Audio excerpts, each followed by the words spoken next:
አንተነ ይሄንን በር የዘጋብኝ ስል ሁለቱ ጆሮዬ ጥርቅም ብሎ ተሰካ። ላይሰማ ተሰካ። ወደ ቤት ገብቶ እኔ የናዝሬቱ ኢየሱስ ነኝ ልይክ እኔ ደግሞ ልይክ ላለው እናንተን እኮ ቤታችሁን በቦምብ ቸርቻችሁን በቦምብ እናጋያለን ብለው እየፈከሩ ነው። ሁሉም ኦርቶዶክሶች የሷ አምላክ እውነትም በጨለማ የሚያይ የብርሃን አምላክ ነው አሉ። ጠሩኝና ሄድኩ። ሲሄድ እቹት ሐሰተኛ ነብዩዋ ሰርጋችን ላይ መጣች። የእግዚአብሔር ፍቃድ አይደለም ባልሽ አይደለም ብላ መጣች ብላ ደበደቡኝ። ሰርግ ላይ ተደበደብኩ። በማግስቱ ባሏ ሞተ። በጣም አለቀስኩኝ። ቁርጥ አለ ከወዴ ሱማይም ላይ ይቀበል ነበር።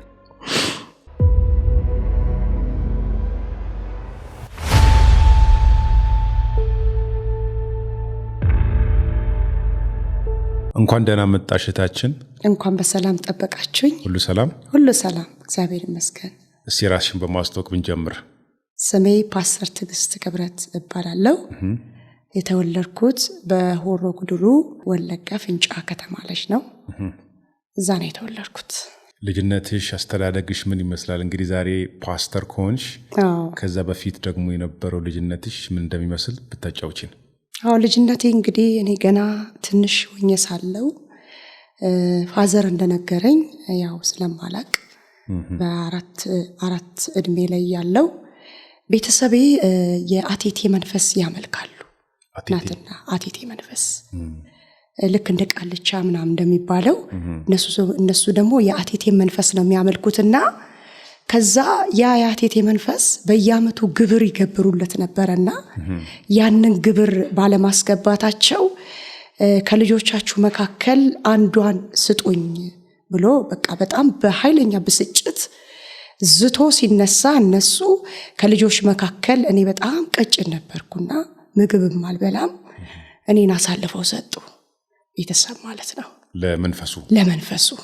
ከዛ በኋላ ያ መንፈስ እንግዲህ ልክ በማጋረጃ ውስጥ 3 ጊዜ አውጥቶ አስገብተው 3 ጊዜ ሲያስገቡ እኔ ከዛ ከወጣው በኋላ ወደ ደጅ ሄድኩኝ። ብላቴና ስለነበርኩ ልጫወት ሲሄድ ሙሉ ወንጌል ቤተክርስቲያን ውስጥ ስቴጅ ላይ ሄጄ ቁጭ አልኩኝ ማለት ነው። ይሄን የሚነግረኝ እንግዲህ ፋዘር ነው። ጌታን ግን ሳታቂ ማለት ነው። ቤተሰብ ጌታን ያቅ ነበር በጊዜው? አያቁም ጌታን አያቁም። እንደነገርኩ ነው።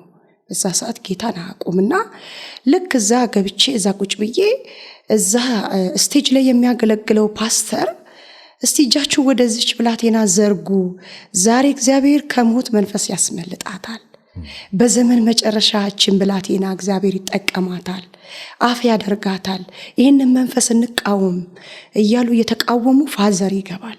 እንዴት ልጄን ይጸልዩባታል ብዬ አለ። ሲጃራ እያጨሱ ገባው አለ። ሲገጽጹ እሱም እዛ ወደቀ። ፋዘር ወደቀ ቸርች ውስጥ። ከተወሰነ ደቂቃ በኋላ ራሴ ነቃው አለ። ከዛ ጸለዩልኝ አለ። አልተቃወምኩም አለ። ምንም ሳልናገር በሰላም ወደ ቤት ይዞኝ ገባ ማለት ነው። ከዛ ወደ ቤት ይዞኝ ሲገባ በ3 ቀን ውስጥ እንድሞት ነበር የተጠበቀው። ያ መንፈስ ለኔ ስጡኝ ብሎ በሰጡኝ ሰዓት ልሞት አልቻልኩም። ስለተጸለየልኝ እዛ ጋር የነበረውን መርገም በዛ ጸሎት ተሰበረ ማለት ነው። ታሪኩን አባቴ በደንብ አርጎ ዘርዘር አርጎ በኔ ምክንያት ነው ጌታ ኢየሱስ ክርስቶስን የተቀበሉት። ጌታ ኢየሱስ ክርስቶስ ቤተሰብ ጠቅላላው በኔ ምክንያት ነው የተቀበሉትና አንድታችን ግን በጣም ጠንክራ ሰንበቴ የሚባል ታወጣ ነበረ፣ ቀርታ ከኛ መካከል ማለት ነው። ከዛ አንድ ቀን በህልሟ እኔ የናዝሬቱ ኢየሱስ ነኝ፣ እኔ እውነትም ነኝ፣ እኔ መንገድም ነኝ፣ እኔ አዳኝ ነኝ ብሎ ተገለጠልኝ ብላ እህቴ በሚገርም ሁኔታ ልቧ ጠንካራ ነበረ። መጨረሻ ላይ እጇን ሰጠች። በእኔ ምክንያት ጌታ ኢየሱስ ክርስቶስ ወደዛ ቤት ገባ። አሜን። በአንቺ ምክንያት ማለት አንቺ ወንጌል ሰብከሽላችሁ ነው ወይስ እንዴት ነው?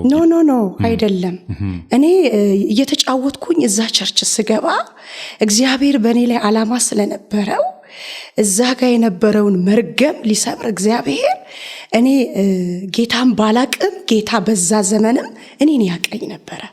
ስለዚህ ቃልቻው ትሞታለች በ3 ቀን ብሎሽ አለመሞትሽ እንዲሁም ደግሞ የቃልቻው መንፈስ ባንቺ ለአለመስራቱ ቤተሰቦችሽ ሙሉ በሙሉ ጌታ እንዲቀበሉና ወደ ጌታ እንዲመጡ ምክንያት ሆኗል ማለት ነው። መንገዱ ነዋል። ዋው መንገዱ ነዋል። ክብር ለኢየሱስ ይሁን። መንገዱ ነዋል።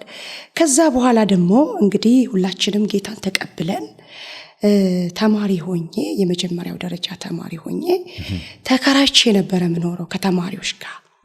እዛ ተከራይቼ በምኖርበት ቦታ በሚገርም ሁኔታ ህልም አልማለሁ። በጣም ትልልቅ ህልሞችን ነው ማለመው። ሳልም አሁን ለምሳሌ ሰው ሞቶ ካየው ልክ ጠዋት ስነሳ ግቢ ላሉት ሁሉ ሰው እኮ እንዲህ ሞቶ አየሁ እዚህ አካባቢ ስላቸው እንዴ አንቺ ደግሞ ሁሌ ነው የምታልሚ ይሉኛል፣ ይናገሩኛል። ከዛ ያ ነገር አይውልም አያድርም ይፈጸማል። ያየውበት አካባቢ ሰው ሞቶ ይገኛል። ከዛ ምን አደረጉ? አገለሉኝ በግቢ ውስጥ። እሷኛ ላይ የምታየው ስለሚፈጸምብን አንፈልጋትም ይሉኝ ነበር። አገለሉኝ። እዛ በቃ ዛው ሃይስኩል ሆኜ እየተማርኩኝ 10ኛ ክፍል ላይ ከባድ የሆነ ቻሌንጅ ገጠመኝ። ወደ 11ኛ ለማለፍ ሁላችንም ኤግዛም ወሰድን። የኔ ነጥብ 1.6 ነው ያመጣሁትና 1.6 ማለት ነው። ለሴቶች ግን 1.8 ነበር የሚያስገባው። እንዳትመጣ ለፋዘር ደብዳቤ ጽፈው እንዳትመጣ ነጥቧ በጣም ትንሽ ስለሆነች መግባት አትችልም ብለው ለሱ ላኩለት። ከዛ ቀራው ማለት ነው። በዚሁ መካከል ህልም አለምኩኝ። ትልቅ ባህር ወንዝ ላይ 2 ድንጋዮች ቁጭ ብለው ነይ እጅሽን ይዣለሁ ትሻገሪያለሽ እዚህ አትቀሪም ብሎ ያሻገረኛል። ልክ ይሄንን በህልሜ ይሄንን አልሜ ስነሳ ማዘርን ቀሰቀስኳት። እማልኳት ህልም አለምኩ ስላት በቃ ጠዋት ትነግሪኛለሽ ተኛለች። በዚህ መካከል ፋዘር ስራ ሄዶ 11 ሰዓት ላይ ሲመለስ ደብዳቤ ይዤ መጣሁ እኮ አለኝ። እኔም እኮ ህልም አለምኩ አልኩት። ከዛ ደብዳቤውን ሳነበው 1.6 ማስገባት ወይ መግባት ትችያለሽ ነይ ተባልኩኝ። ህልሙ ኦሬዲ አልዋለም አላደረም፣ እኔው ላይ ተፈጸመ ማለት ነው። ያ የእግዚአብሔር ዓላማ እኔ አላውቀውም፣ እሱ ግን ያውቀኛል፣ እሱ ግን ይሰራብኛል፣ እሱ ግን ያሳየኛል። በመሄድበት ቦታ ሁሉ ህልም ነው ማየው ማለት ነው። ከዛ ስቀጥል ኮሌጅ ተመዘገብኩኝ። ነጥቤ ብቁ ስለነበረ ገብቼ እየተማርኩኝ ማለት ነው። በጣም በሚገርመኝ ሁኔታ እስከዛሬ ከአይምሮ ውስጥ አይጠፋም። ዛ የምማርበት ትምህርት ቤት ወንበር አለ ምንቀመጥበት ወንበር ሁሉም ፊክስድ ወንበር ነው ያለው። የኔ ግን ፊክስድ አይደለም። ዛሬ አንድ ቦታ ቁጭ ካልኩኝ ይሄ ወንበር ያንቺ አይደለም ይሉኛል። በጣም ይገፉኛል፣ በጣም ያሳዱኛል። እኔ ራሱ ምንድነው ለምንድነው የሚጣሉኝ? ምንድነው እኔ ለያዩት እላለሁና ትምህርቴን ልጨርስ ስል በሩ ጋር ደረስኩ። ቦታ እየቀያየርኩ ከዛ አንድ ቲቸሬ የአንድ ዲፓርትመንት ቲቸሬ በሰላም ነው እንዴ በር ላይ ደረሻለኝ? በሰላም ነው አለኝ። ምን ብዬ እናገራለሁ? እዛ ጋር ቁጭ ስል ሲያስነሱኝ። ከዛ እዚሁ መሃል ትምህርቴን ጨረስኩና ዘላስት ግራጁዌት ለማድረግ ለመመረቅ ዝግጅት እያደረግን ላስት ወርድ አዘጋጁ ተባልን። ላስት ወርድ ሲያዘጋጁ ማይዳድ በቃ ማይ ላፍ ቴንኪዩ ምናምን ብሎ ይጽፋሉ። ቃኔም ሲስተሬን ልጻፍ ብዬ ያሰብኩ ውስጤም ያለኝ ሲስተር ናት እንግዲህ ያስተማረችኝ። ከዛ በኋላ ውስጤ ዝግ ነው። ምን ብዬ ልጻፍ ስል ውስጤ ዝግ ነው። ስለዚህ ለመጻፍ ዝግ ነው በቃ። ከዛ በኋላ ማታ ተኝቼ በወንጌል በአገልግሎት እወጣለሁ ብለሽ ጻፍ ያለኝ። እሱን ጽፌ እሺ መጣው። ከዛ በወንጌል በአገልግሎት እወጣለሁ የሚለው ገባ ማለት ነው። ምን አሻሉ? በወንጌል በአገልግሎት እንዴ ለምን ተማርሽ ታዲያ አሉ። በቃ ተቀባበሉኝ ማለት ነው። ምን ገጠመኝ እዚህ መካከል? ይሄንን ጽፌ ካስገባው በኋላ ሪሰርች የመጨረሻው የምናስገባው ወረቀት ሬዲ እናረጋለንና ሁሉም ሰርተው ፈጥኖ ሲያስገቡ 2 ሳምንት ነው የተሰጠን። እኔ ግን 3 ቀን እስኪደርስ ወይስ እስኪቀር ድረስ ብር አጣሁ። ሪሰርቹን ከኮምፒውተር ማወጣበት ፕሪንት ለማድረግ ከዛ ፋዘር ጋር ደወልኩ። የለም ልጄ ምንም የለም አለኝ። ሲስተር ጋር ደወልኩ። የለም በቃ ያለኝ አማራጭ ሞባይል መሸጥ ነው ብዬ አሰብኩ። አቅጄ ሳለው ጓደኛዬ ወደ ቤት መጣች። ነገ ወደ አሶሳ ከተማ ሄዳለሁ ስራ ፍለጋ ብላ መጣች። ከዛ እሸኝሻለሁ አልኳት። የኔ ቤት ደግሞ ነቀምት ላይ መናኸሪያ አካባቢ ነው። እዛ በኋላ መጣች። የሆነ ችግር እኮ ገጠመኝ አልኳት። ግን ገጠመኝ ብዬ ሳልጨርሰው ውስጤ አቁም ያለኝ እንዳልነግራት ጨርሼ አልነገርኳትም። ምን ነበረ ንገሪኝ። አይ ስትመለሽ ይነግርሻለሁ አልኳት። እሷን ስሸኛት በዚህ መካከል ሌባ ሞባይልን ወሰደው። ሞባይል መወሰዱን ራሱ እቤት እስክደርስ ድረስ አላየሁትም። ልሸጠው የነበረ በቃ ሽጬ አስብ። ሪሰርች ነው፣ ወደ ኋላ የምታስቀረው ነገር አይደለም። ከዛ ሞባይሉ መወሰዱን ሳይ አለቀስኩ። ቤት ገብቼ በቃ አንተ ነህ የኔን በር እየዘጋ ያለ እግዚአብሔር ሆይ፣ በቃ የኔን በር እየዘጋ ያለ አንተ ነህ፣ ማንም ሰው አይደለም አልኩ። እያለቀስኩ በጣም እያነባው ጆሬ ሁለቱ አንተ ነህ ይሄንን በር የዘጋብኝ ስል ሁለቱ ጆሬ ጥርቅም ብሎ ተሰካ። ላይሰማ ተሰካ። ጭው አለ። ሰባላ ተጠቅልዬ ተኛው። አንዴ ቪዲዮአችን እዚህ ጋር እናቆምና የማስተላልፈው መልእክት አለኝ። ውድ የአብርሃም ሚዲያ ቤተሰቦች ላለፉት ዓመታት የተለያዩ ምስክርነቶችን አቅርበን ብዙዎቻችሁ ጋር ደርሰናል። በመልእክቶቻችንም ብዙዎቻችሁ እንደተባረካችሁ ባደረሳችሁልን መልእክት ሰምተናል። አሁን ደግሞ እንደ እግዚአብሔር በጎ ፈቃድ በአዲሱ ዓመት አንድ ተጨማሪ እጅግ አስተማሪ ፕሮግራም ይዘንላችሁ ልንቀርብ በራሳችን በኩል ዝግጅታችንን ጨርሰናል። ነገር ግን አንዳንድ የፕሮዳክሽን ማቴሪያሎች ስለሚጎሉን የእናንተ ድጋፍ ያስፈልገናል። ስለዚህም ከታች ባሉ የባንክ አማራጮች ድጋፋችሁ እንድታደርጉ በአክብሮት ጥሪ እናቀርብላችኋለን። ከጎናችን አብራችሁ እንደምትቆሙና አብራችሁ እንደምትሰሩ እምነቱ አለኝ። እግዚአብሔር አምላክ ይባርካችሁ። ወደ ፕሮግራማችን እንመለስ። በሬን አልዘጋውም። ሁለንተናዬ ሁሉ ተሰርቆ ነበር። በጣም ፊል አድርጌ ነበር። ጓደኛዬ በዚህ መካከል መጣች። ከፍታ ገባች። ቤት ገብታ ብታወራኝ እኔ እንግዲህ ያው ጆሮ አይሰማም። ነካች። ምን ነው አለችኝ። በቃ እግዚአብሔር ነው የኔን ነገር የዘጋው። በቃ በጣም አግሮመረምኩኝ። እዚሁ መካከል አንድ እህት በር አንኳኳች። በኋላ ጸሎት የለም በያት አልኳት። እዚህ ሰዓት እኔ የምጸልይበት ጊዜ አይደለም። እንዴት ሰማሽ ግን ስታንኳኳ? አንቺ ጆሮሽ ተደፍኖ እንግዳኔ መጣለችኝ። እሷ መስማት ሳይሆን በቃ እንዲህ ያላል በአክሽን ነው ያሳየችኝ። የነበረው ነገር እንደነገርኩ ነው። በጣም ኃይለኛ ጨው ብሎ ነው ጆሮዬ ተዘጋ። አይሰማም፣ ምንም አልሰማም። ከዛ እኔ ማንንም አልፈልግም ስል ያው ወርዳ ወጣለሁ፣ አልሰማም።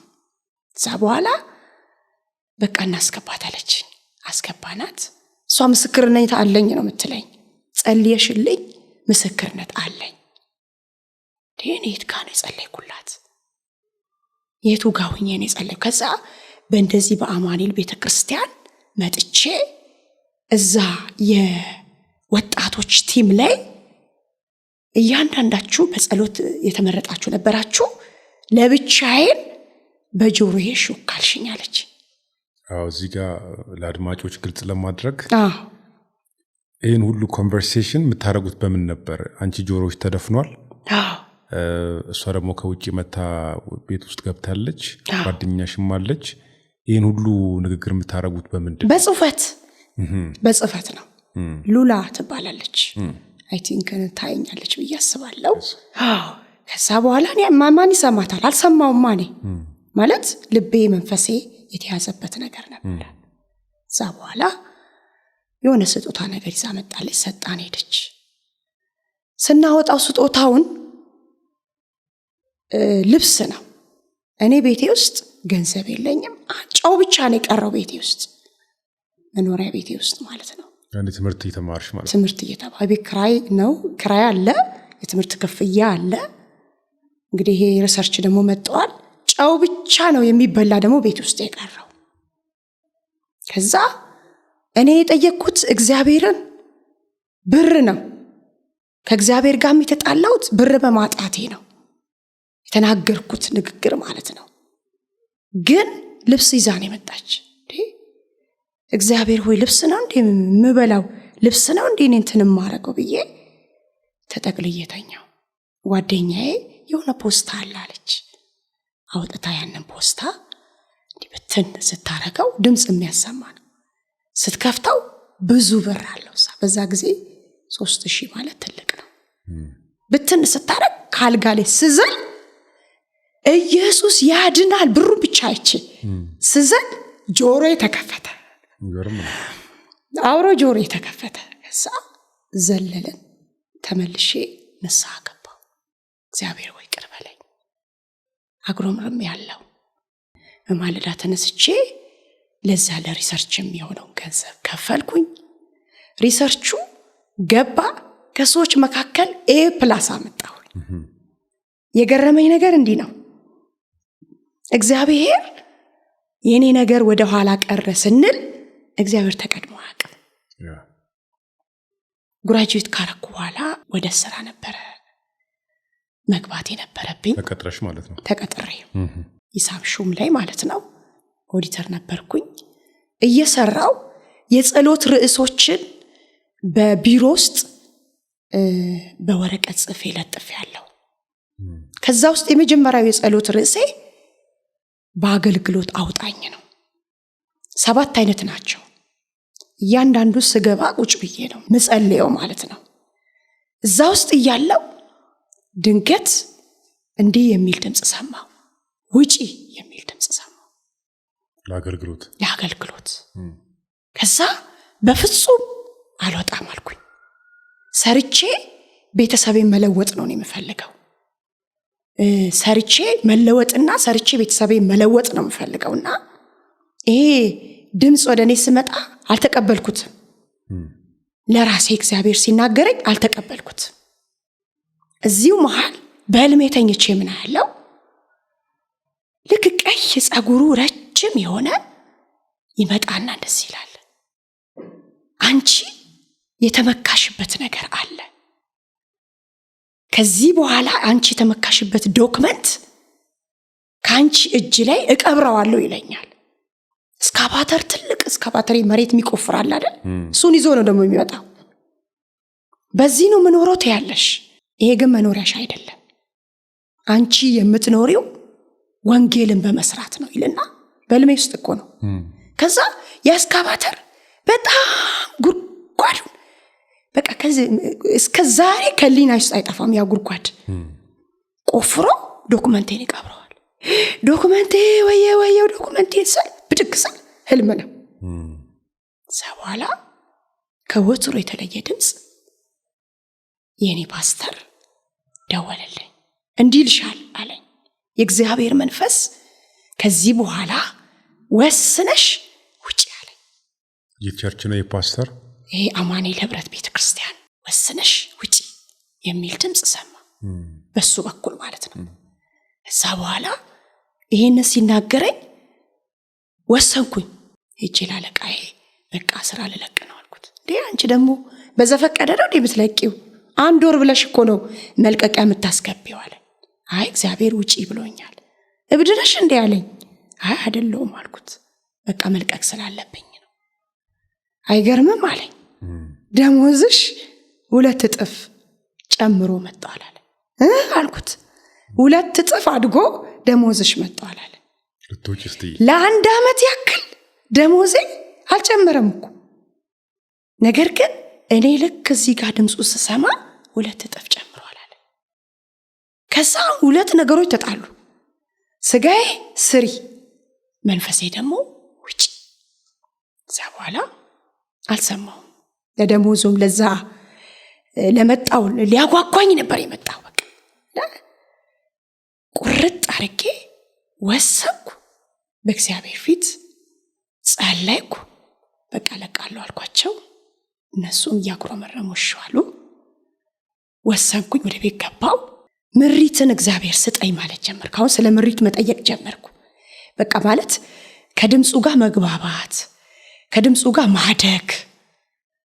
ወዴት ነው የምወጣው ስል ወደ አሶሳ ከተማ አለኝ እግዚአብሔር መንፈስ።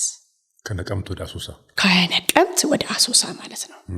እኔም ወደ ፓስተር ዋሲውና ወደ አባቱ ሂዷል። እሳቸው ዌልካም ብለው ተቀበሉኝ ማለት ነው። ሄድኩኝ አሶሳ ከተማ ገባው ማለት ነው። እዛ አሶሳ ከተማ ላይ ሙሉ ጊዜን ሰጠው።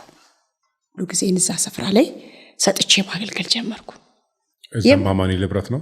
አማኑኤል ህብረት ቤተክርስቲያን ነው። ከዛ እዛ ሳገለግል እንዲህ ያለኝ ፓስተሬ፣ የመጀመሪያው የመድረክ አገልግሎቴ ስብከትን የተሰጠኝና 20 ጊዜ ኢየሱስ ጌታ ነው አልሻለኝ።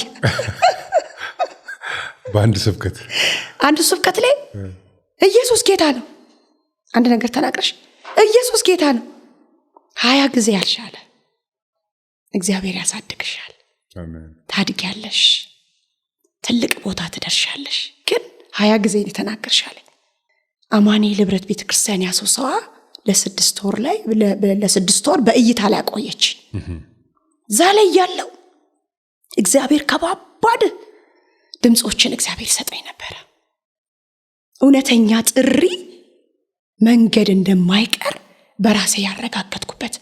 ለቤተክርስቲያኗ ሲሄድ እኔ ትንሽ ናት፣ ጠባብ ናት። ነገር ግን እግዚአብሔር ልክ አብርሃምን ካወጣው በኋላ ማለት ነው ምዕራብን ይዋል፣ ደቡብን ይዋል፣ ሰሜኑን ይዋል፣ ምስራቁን ይዋል፣ አራቱንም አቅጣጫ ለአንተ አሳልፌ እሰጥሃለሁ እንዳለው ልክ እንደዛ ለዛች ቤተክርስቲያን ከባባድ የሆነ ድምጾችን እግዚአብሔር ይሰጥ ነበር። ሲያዩ ሲፈጸም ፍሬ ሲኖረው ከዛ ያቺ ቤተክርስቲያን የመጀመሪያ ሹመትን በነብይነት ሾመችኝ ማለት ነው። ሹመት ካገኘው በኋላ ደሞዝ ይተከላል አንድ አገልጋይ። እኔ ግን ደሞዝ አልፈልግም ነበር። በጣም በቃ በልጅነቴ እየሰራው እንዲህ መለወጥ የምፈልግ ሰው ስለነበርኩ የሴቶች ውበት ሳሎን ሰራ ነበርና ያገለገልሽ ማለት ነው። አዎ። እና ደሞዝ ይደረግላት ሲባል እኔ ደሞዝ አልፈልግም አልኩኝ። ለምን አሉ? እኔ እየሰራው ማገልገል ነው የምፈልገው። ሙሉ ጊዜ አገልጋይ ቢሆንም ደሞዝ ለኔ የመጣውን ለአንድ ኢቫንጀሊስት ስጡት አልኳቸው።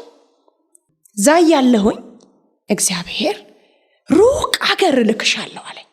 በጣም ሩቅ አገር ትሄጃለሽ አለኝ። ከዛ በኋላ መጸለይ ጀመርኩ። ስወጣ ወዴት ነው የመጣሁት? አማኑኤል ህብረት ቤተክርስቲያን ቢሾፍቱ ያለችው ዋጋ ነው የመጣሁት። መጣው ዌልካም ብለው ተቀበሉኝ። እዛ ላይ ያለው እግዚአብሔር ጥቂት ጊዜ ነው እዚህ የምትቆይ አለኝ። ጥቂት ስራ ነው የምትሰሪልኝ አለ። በጣም ቻሌንጅ ያለበት ቦታ የምትሰሪበት፣ ሰርቼሽ የምትሰሪበት ስፍራ ወስድሻለሁ አለኝ። በዛ ሰዓት እንግዲህ ጋብቻ አልነበረኝም፣ አላገባውም። ስለ ትዳር ጸልያለሁ። በዚሁ መካከል በህልሜ ሁል ጊዜ አሁንም ማገባውን ባለቤቴን አየው ነበር። ታውቂው ነበር? ከዛ ተማሪ ሆኜ ፎቶ አንሺ ነው፣ ፎቶ ያነሳልና ፎቶ ልንነሳ እንሄዳለን። እሱን አየዋለሁ ሁል ጊዜ ውሃ ይዞ በወንዝ ዳር፣ እሱ ማዶ ሆኖ እኔ ማዶ ሆኜ ከዚህ ኮዳ ከጠጣሽ አትጠሚም ይለኛል። አልጠጣም እላለሁ። እኔ ደግሞ በሚገርም ሁኔታ አድራሻዬን አፈላልጎ ለትዳር ጠየቀኝ ማለት ነው። ቢሾፍቱ ላይ ያለ ይገርም ነው። ጠይቆ ሳይቆይ መጥቼ ልይሻለ ዛ መጣ። ቤተክርስቲያን ባለውበት ቦታ ላይ ዲጮኛዬ ይሄ ነው። እግዚአብሔር በተከታታይ ይናገረኝ ነበር። አሁንም በድጋሚ ይናገረኝ አልኳቸው። እሺ አሉ። ዛ ከጉባኤ መካከል አንድ ፓስተር ከሌላ ሀገር መጥቷል። አንቺ የምታስቢው ትዳር ውጩ ዓለም ላይ ነው አለኝ። ደግሞ ውጩ ዓለም ላይ ጠየቀኝ ሰው ነበር። ነገር ግን ያንቺ ያለው ወደ ወለጋ ነው ይልሻል እግዚአብሔር መንፈስ። 350 ኪሎ ሜትር ላይ ነው አለኝ። እኔ ማቀው ወለጋ ላይ ደግሞ እሱ ነው ማየው በተደጋጋሚ በህልሜ እሱ ነው። ወሰንኩኝ። ከዛ ወደ ወለጋ ይቼ አገባው ማለት ነው።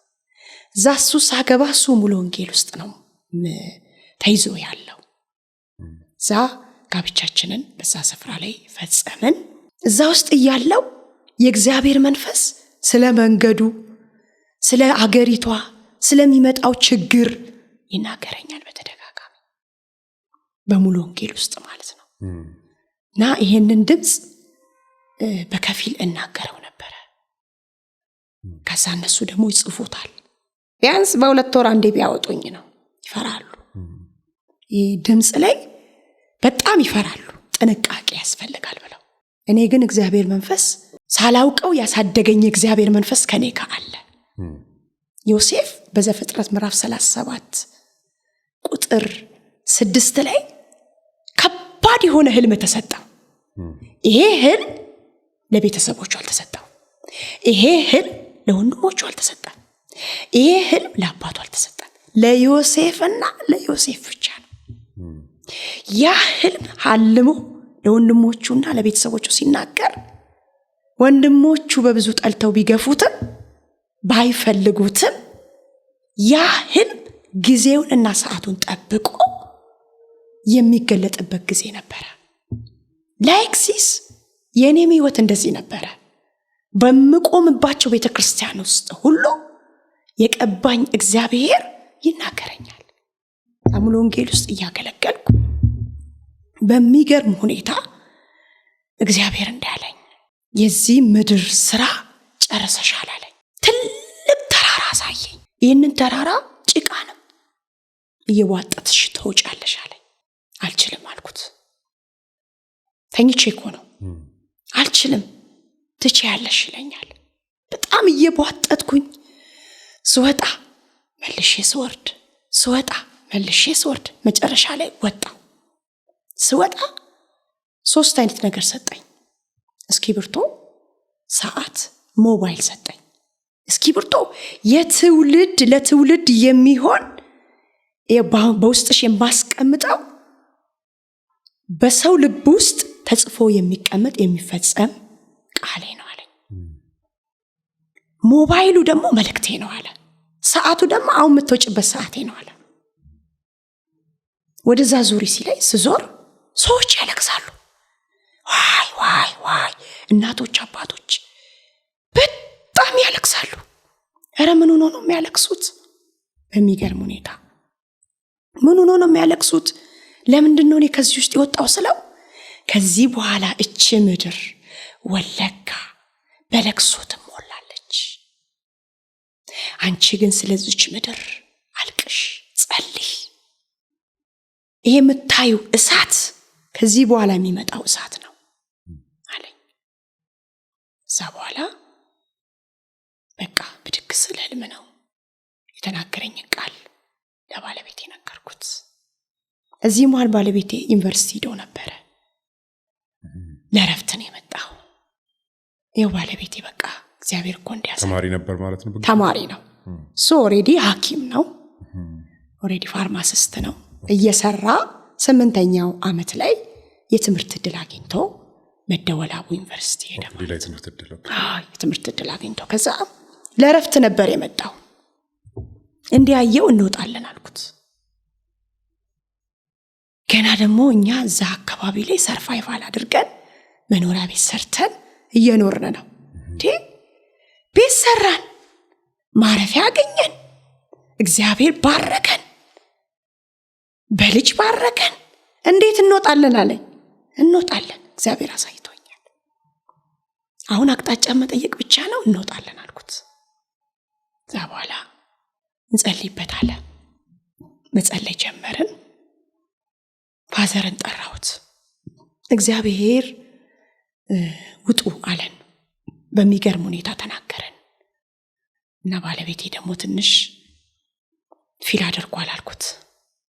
የእግዚአብሔር ድምጽ ከሆነ እሱ እምቢ ቢልም ጥሶ ያስወጣቸዋል እግዚአብሔር አለ።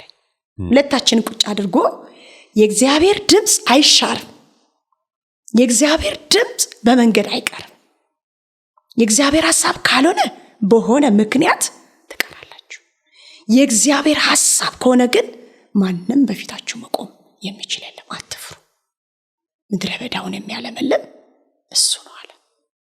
እዛ በኋላ ሻልን። እዚህ መሃል አንድ ወጣት ዘማሪ፣ ኦሮምኛ ዘማሪ ወደ ቤታችን መጣ። ሰላም ናችሁ? እንዴት ናችሁ? ልጸልይ ነው የመጣው አለ። ገረመኝ። እስቲ እንጸልይ አለ። እግዚአብሔር አምላክ በቃ ይላችኋል። ከዚህ ምድር ስራችሁን ጨርሳችኋል። እግዚአብሔር ስፍራ፣ ቦታ፣ ቤተሰብ አዘጋጅቷል አለ። አሜን ብለን ተቀበልን፣ ተዘጋጀን። ከዛ በኋላ ወጣን ማለት ነው። ስንወጣ የት ነው የመጣ ነው? ቀጥታ ሰንዳፋን የመጣ ነው። ሰንዳፋን እኔ አላቃት። እንዴት ግን ከወለጋ ወደ ሰንዳፋ ልትመጡ ቻላችሁ? እሱ ጋር እንግዲህ አንድ የዘለልኩት ነገር አለና ቤተሰብ ማገለግላቸው ቤተሰቦች አሉና ቢሾፍቱ በነበርኩ ጊዜ አዲስ አበባ ላይ ያገኟቸው ቤተሰቦች ነበሩ በአገልግሎት የተዋወቅኳቸው። እነዚህ ቤተሰቦች አዳር ፕሮግራም ላይ ከዚች እህት ጋር ፍሬ ከምትባል እህት ጋር ተዋወቅን ማለት ነው። እዛ አዳር ላይ ፓስተሩ አለ የሚያጸልይ፣ እንደገና ምእመኑ አለ። እኔ ግን አዳር ፕሮግራምን ለመገልገል ሂደን እሷን ወደ ሽንት ቤት ይዣት ሂጄ አንቺ እግዚአብሔር መንፈስ እንዲልሻል፣ እግዚአብሔር በህይወትሽ ውስጥ በትዳር ይባርክሻል፣ እግዚአብሔር አምላክ ራሱ መርጦሻል የሚል መልእክት ሰጠዋት። በቃ ዛሬ ይዤሽ እገባለሁ አለች። በቃ ተዋወቅን። የተዋወቅነው ጊዜ የመጣው ትንቢት አካል ለብሶ አገባች። ለኔ እነዛ ቤተሰቦች እንደ እናት፣ እንደ አባት፣ እንደ እህት ሆነው ሪሌሽናችን ቀጠለ ማለት ነው። እግዚአብሔር እነሱን ተጠቅሞ ነው ያመጣኝ። እነሱን ተጠቅሞ ከወለጋ አመጣኝ። ቀጥታ ሰንዳፋ ሙሉ ቤት ወስደው አስገቡኝ ማለት ነው። ካስገቡኝ በኋላ ቸርች ምንድነው የራሴ ራእይ ይዤ ለማገልገል ውስጥ የመጣና ለምን አላገለግልም፣ ውስጥ ያለው ጸጋ ፍሬ ያለው ብዬ ተዘጋጀው። ከዛ ባለቤቴ እንደነገርኩ ተማሪ ነው፣ ወደ ትምህርቱ ተመልሶ ሄደ። እኔ ቤት ማፈላለግ ጀመርኩ። ከጌታ ድምጽ ሰምተሻል? ቸርች ፕላንት ለማድረግ ያ ተናግሮኛል እግዚአብሔር። ኦሬዲ እንግዲህ እያንዳንዱ እንቅስቃሴ ላይ በድምጽ ነው መሄደውና ልክ ቸርቹን ፕላንት ለማድረግ በእግዚአብሔር ፊት እዛ ወለጋ ያለን ራሱ ተወጣላችሁ፣ ራያችሁን ይዛችሁ አትያዙም የሚል ከባባድ ድምጾች ነበሩ። ለኔም በሌላ በኩልም እግዚአብሔር የሚናገረኝ ያ እንግዲህ ትንቢት አካል ለብሶ ስራ ለመስራት ልቤ ተነሳሳ። ያው ጊዜው ሳይደርስ እኮ አትነሳም፣ ለሁሉም ጊዜ ያለው ይላል መክብብ ምዕራፍ 2 ላይ ለሁሉም ጊዜ ያለው። ጊዜው ሲደርስ እኔም ተነሳው። ምንም የለም እጄ ላይ ገንዘብ የለም። እዛ በኋላ ይሄ ቤተሰብ ሙሉ ግቢ ነው የወሰደልኝ። የቸርች ጉዳይ እንደዚህ አድርጉ እንደዚህ ውጡ አላልኩም። እኔ ግን ቤት ማፈላለግ ጀመርኩ። ሰው አሁን ቤት ሲፈልግ ደላላ ነው አይደል የሚፈልገው? የገጠር ልጅ ነኝና ራሴ ደላላ ነኝ። ልጅ ተሸክሜ ቤት ፍለጋ ስዞር ከዛ እግዚአብሔር መንፈስ መለስ እዚሁ በርሽ ላይ አላለኝ። የኔ የተከራየውበት አከራይ ሙሉ ግቢ የሰጠኝ ሰውዬ ወጣት ነውና ቲጂ አለኝ። አቤስል ምንድነው ዛሬ ልጅ ተሸክመሽ እንደዛ በዛ ወጣሽ በዚህ ገባሽ አለኝ። ለካ ያዩኝ ነበር። ቤት እየፈለኩ ነው ቸርች ፕላንት ለማድረግ። እዚህ ጋር አለ እኮ አለኝ። እኔ አስቀድሞ እግዚአብሔር በርሽ ላይ አለ አለኝ። እሱ ደግሞ እዚህ ጋር አለ ላገናኘሽ አለኝ። አገናኘኝ። ከዛ እጄ ተከራየው ማገልገል ጀመርኩ። ከዛ እያገለገልኩ ይሄ ቤተሰብ መኖሪያ ቤት ብቻ እኮ አይደለም፣ እኛ ሰፖርቴሽናችንን ወደ ቸርች ማድረግ አለብን፣ እንርዳሽ ብለው ቸርቹንም መክፈል ጀመሩ። ከዛ እዛው አካባቢ ያለው ውጪ ያለኝ እግዚአብሔር መንደር ውስጥ ነበረ ቤቴና ቸርቼ እዛው ለዛው ነበር። ውጪ ወደ መንገድ እዛው ሰንዳፋው ነው፣ ወደ መንገድ ውጪ ያለኝ። ሳፈልጌ ፎቅ ላይ ገባው። እዛ በኋላ እዛ ፎቁ ላይ እያገለገልኩ አንድ ቀን በድንገት ሳላስበው የቤት ኪራይ የቸርቹ ማለት ነው ራስሽን ቻይ በርቺ መጠንከር አለብሽ ምናምን ብለው ድንገት አቆሙብኝ።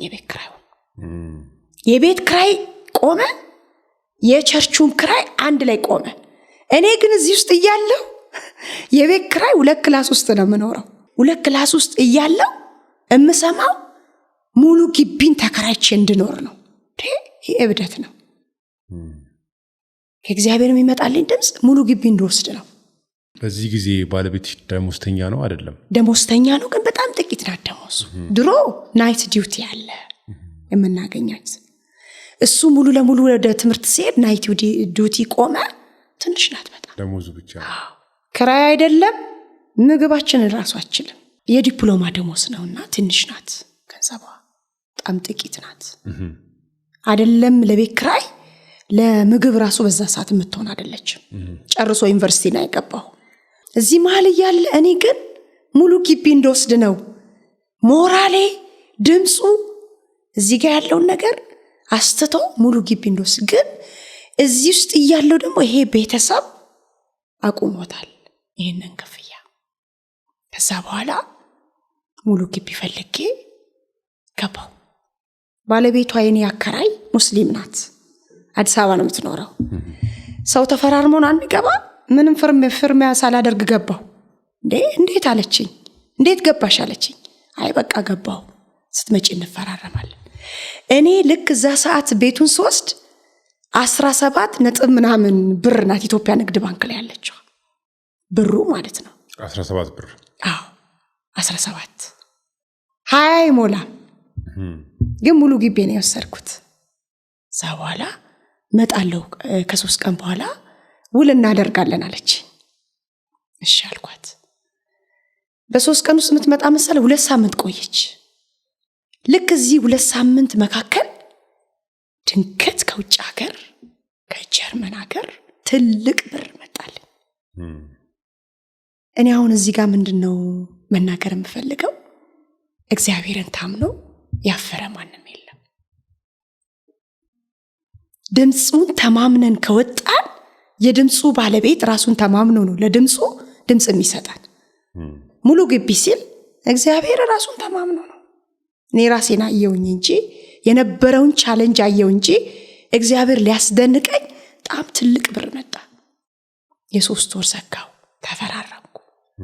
እዛ ልክ ደግሞ ይሄን ስጨርስ ደግሞ ወደ ቸርቹ ክራይ ደግሞ አሁንም እንደዛ በተመሳሳይ ሰዓት ነውና እሱም ደግሞ ደርሷል። ሽማግሌው ልጄ ለምንድነው ብሩ ማትልኪ ለምንድነው ማታስገቢ ሲሉ ፋዘር በቃ ነገ ይጠብቁኝ ያስገባለሁ አልኩኝ።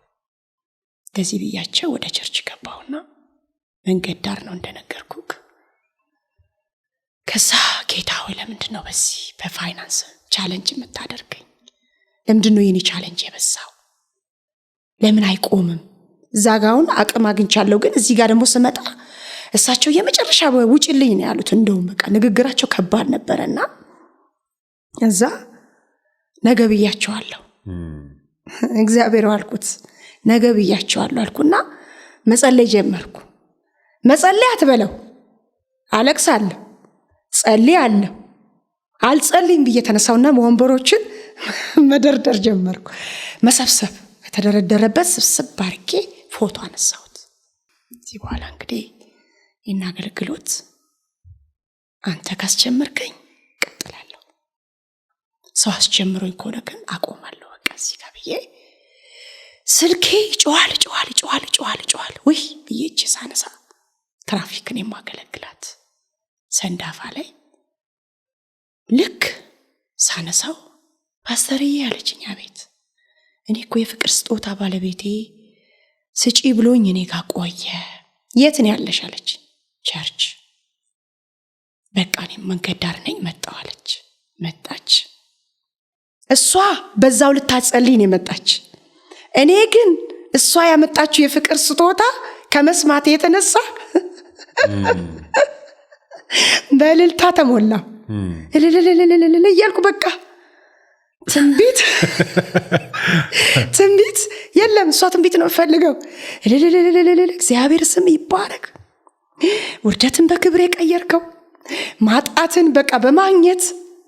እዛ በኋላ ወደ ራሴ የተወሰነ ደቂቃ በኋላ ተመልሼ አመስገኜ ጸለይኩላት። ስትወጣ እውነት አልመሰለኝም።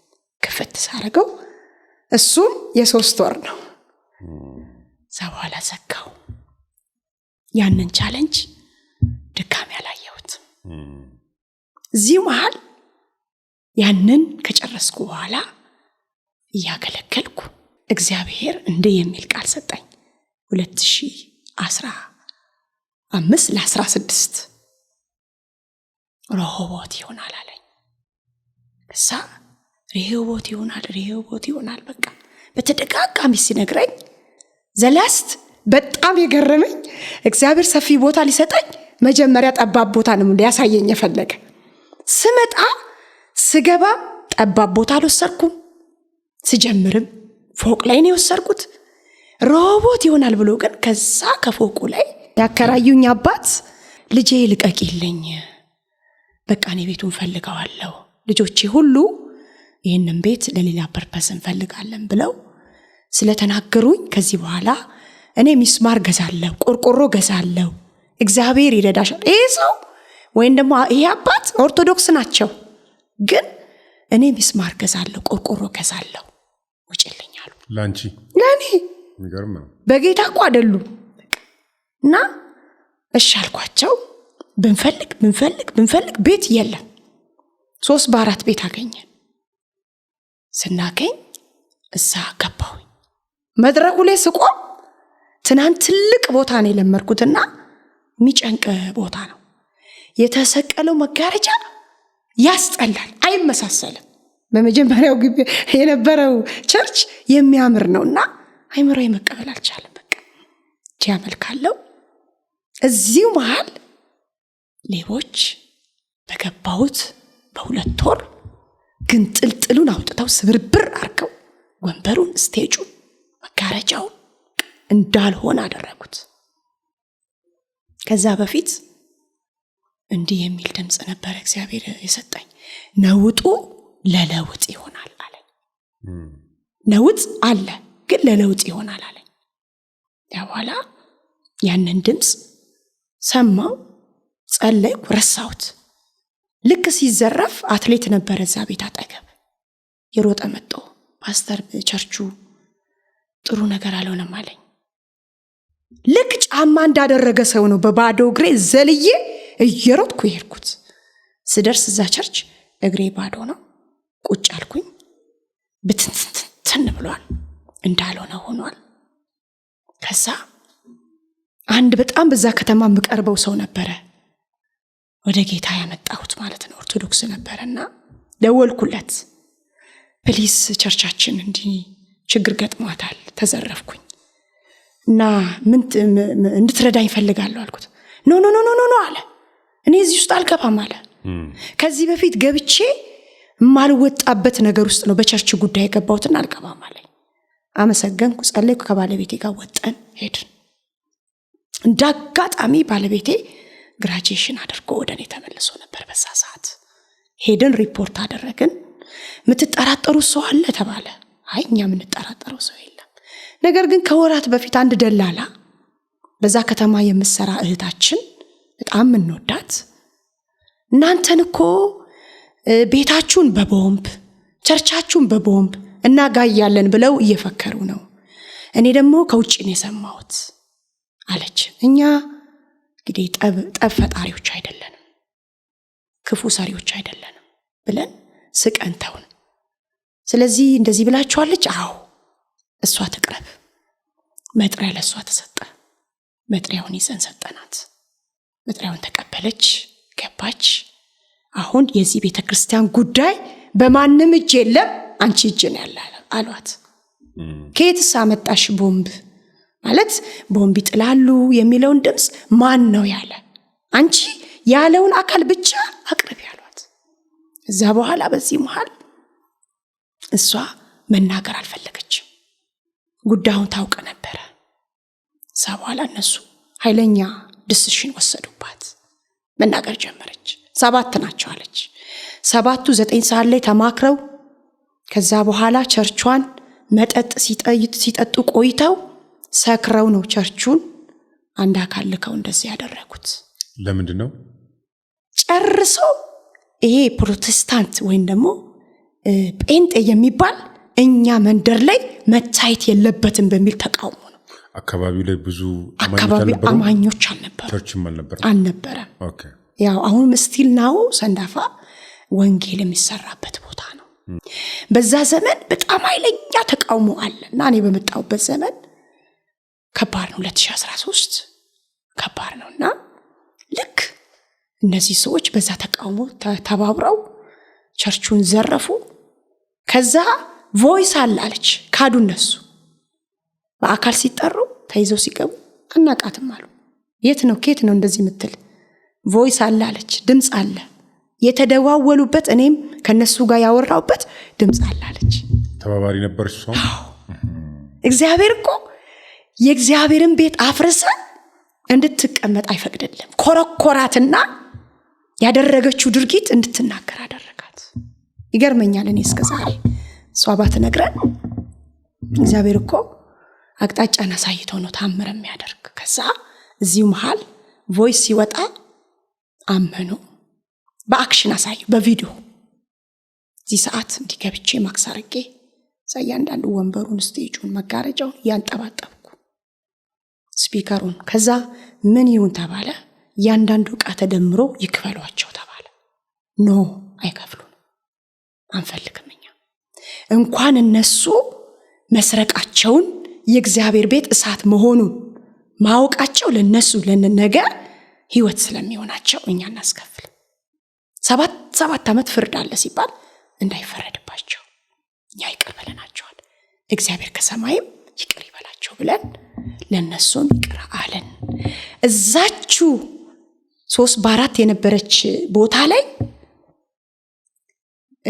ሜትር 1.6 ቸርች እዛችሁ ስፍራ ጀርባው ላይ እግዚአብሔር ትናንትና ባመጡኝ ቤተሰብ መኖሪያም ቸርችም 400 ካሬ ላይ ያረፈ ጽድት ያለ ቸርች እግዚአብሔር ሰራልኝ እዛው ጎን ላይ ማን ነው እዛው ጎን ላይ ፍለፊት ላይ ተሰራኩኝ ኋላ ላይ ደግሞ የሰዎቹ መሬት ከዛ ኋላ ኑስቲ መሬት ግዙ እዚህ አካባቢ ላይ ብዬ በጠቆምኳቸው ገዙ ለምንኛ ቤተክርስቲያን አሰሪበትም እንደው ለምን መኖሪያ ሰርተን አናስገባሽም ብለው ጽድት ያለ በኤካ ቆርቆሮ የተሰራ ቤተክርስቲያን እዛ ስፍራ ላይ ተተከለ ሁሉም ኦርቶዶክሶች የሷ አምላክ እውነትም በጨለማ የሚያይ የብርሃን አምላክ ነው አሉ መንገድ ላይ ሳይሆን ያንቺ አምላክ እኮ በጨለማ የነበረው በብርሃን ነው የተገለጠና ያዋረዳቸው ተዋረዱ ሲሉ አይ የሰው ልጅ ሳሳታል ይወድቃል አንድ ቀን እነዚህ ሰዎች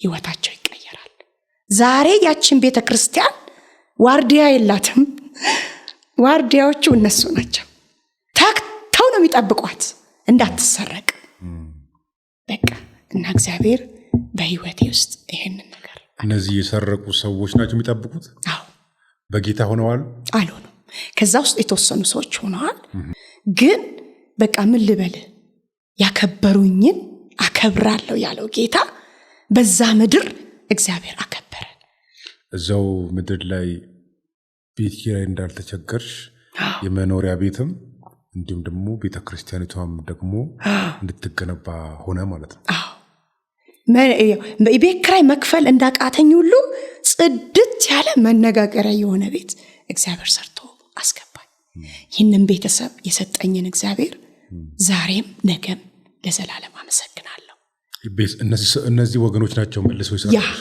እነዛ ትናንትና መሃል ላይ ፊታቸውን አዞሩብኝና ለካ እንደሱ አይደለም ፊታቸውን ያዞሩብኝ እግዚአብሔር አንድ ነገር ሊያስተምረኝ ነው አይኖቼን እነሱ ሊያስቀመጥኩ ስጋ ለባሽን ተስፋ የሚያደርግ እሱ እርጉም ነው ይላል እኔ በጣም ተስፋ ሳረጋቸው እግዚአብሔር ዞር አረጋቸው ልክ ደግሞ ተስፋዬን በእግዚአብሔር ላይ አድርጌ የጠራኝ እውነተኛን ጥሪ ጠርቶ የሚያቆም እግዚአብሔር ብዬ ፈለጊን ከእግዚአብሔር ጋር ስከተል ደግሞ ተመልሰው መኖሪያ ቸርች ባለማቋረጥ በራሳቸው ድርጅት ውስጥ ደግሞ ባለቤቴን ማናጀር አድርገው እስቲል እስከዛሬ በዛ ፋብሪካ ውስጥ ተጠሪነትን ሰጠው እስከዛሬ ካጠገቤ ያሉ ሰፖርት የሚያደርጉኝ ቤተሰቦች ናቸው ዋው እግዚአብሔር ዘመናቸውን ይባርካ አሜን ከዚህ በጣም ትልቅ ትምህርት ነው እግዚአብሔር ባርክሽ አሜን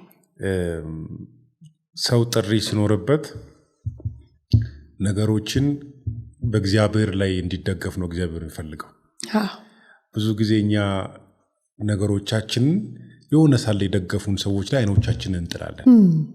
እግዚአብሔር ደግሞ አሁን አንቺን እንዳስተማረሽ አይ ሁልጊዜ ሰው ላይ አትደገፍ፣ መደገፊያ እኔ ነኝ የሚለውን ለማሳየት ሲፈልግ ማለፍ የማንፈልጋቸውን ጎዳናዎች እንድናልፍ ሊያደርገን ይችላል።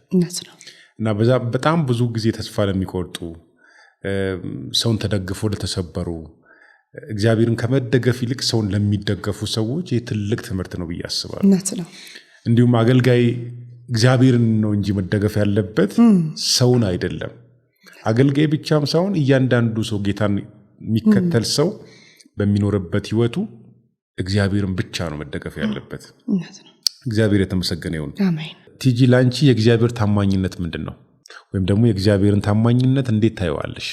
የእግዚአብሔር ታማኝነት ተነግሮ አያልቅ።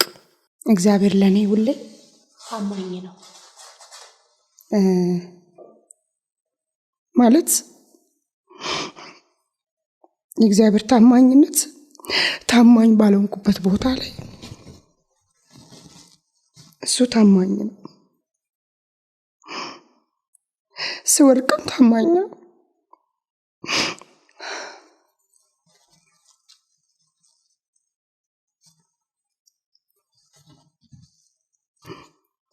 ስደክምበትም ታማኝ ነው እሱ። የእግዚአብሔር ታማኝነት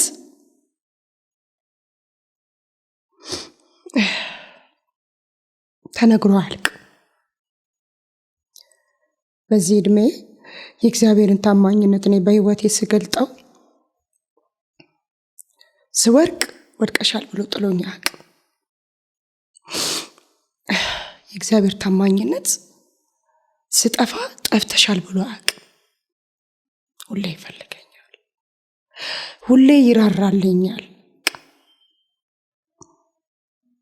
በጣም ከሚገርመኝ ነገር በአገልግሎቴ የእግዚአብሔር ታማኝነቴን አጉድዬ እሱ ግን ሙሉ ነው። በቆምኩበት መድረክ እሱ ሙሉ ነው። እኔ ግን ከእግዚአብሔር ጋር ያለኝን ታማኝነት አጉድዬ እሱ ግን አጉድሎብኝ አያውቅም። ፊቱን አዙሮብኝ አያውቅም። ደክመሻል ብሎ ጥሎኝ አያውቅም።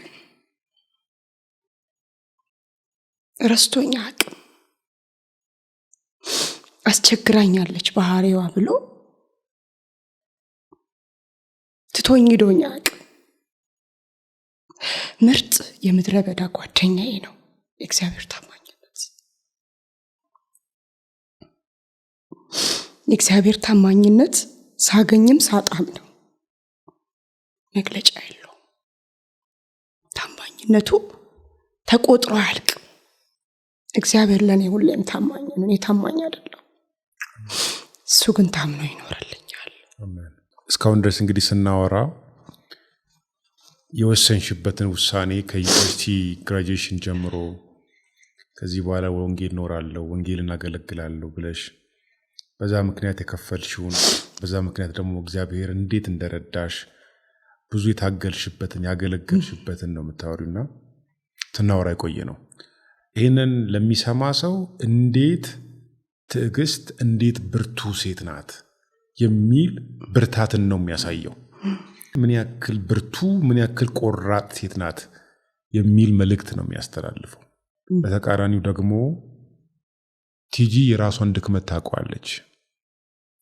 አንዳንድ ጊዜ መድረክ ላይ እኛ ስንቆም ስናገለግል ያለንን ህይወት አንደኛውን ሳይድ ስንናገር ሰዎች በጣም ጠንካራ የሆነ ሰው ብቻ እግዚአብሔርን የሚከተለው፣ በጣም ብርቱ የሆነ ሰው ብቻ እግዚአብሔርን የሚያገለግል፣ በጣም ብርቱ ለሆነ ሰው እግዚአብሔር የሚቀርብለት ይመስለዋል። ለአገልግሎት ከወሰንሽባቸው ጊዜያቶች እንዲሁም ከዛ በፊት በነበረው ህይወትሽ ድካሜ እዚህ ጋር ነው የምትይው የቱ ጋር ነው?